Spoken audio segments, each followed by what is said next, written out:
po si Father Howard Tattel, OMI.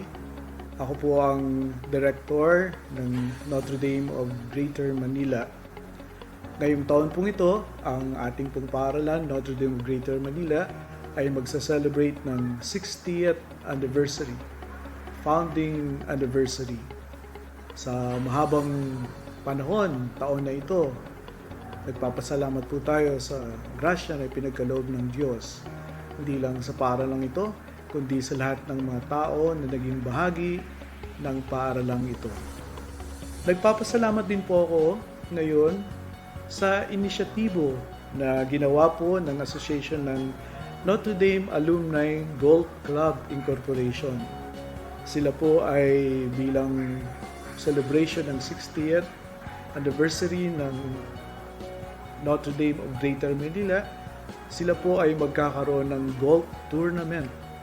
At ang proceeds po na malilikom nila sa tournament na ito ay ipagkakaloob po sa Notre Dame of Greater Manila bilang suporta sa programa ng scholarship po para sa mga bata na nasa 11th and 12th level ng basic education.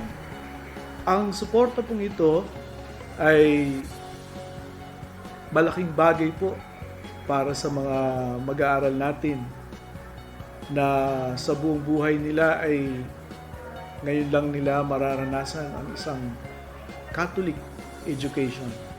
Kaya naman maraming salamat sa inisyatibong ito ng Notre Dame Alumni Golf Club Incorporation sa pamumuno po ni Marlon Andal at ni Bart Ronquillo.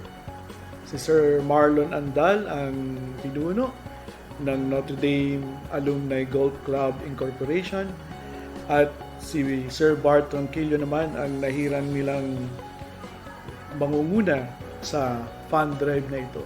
O maraming salamat po sa inyo. Sa mga nais pong tumulong at makibahagi sa programang ito ng scholarship para sa mga mag-aaral dito sa Notre Dame of Greater Manila, yung aming pong bank account ay ipapakita po namin sa screen. Maraming salamat po.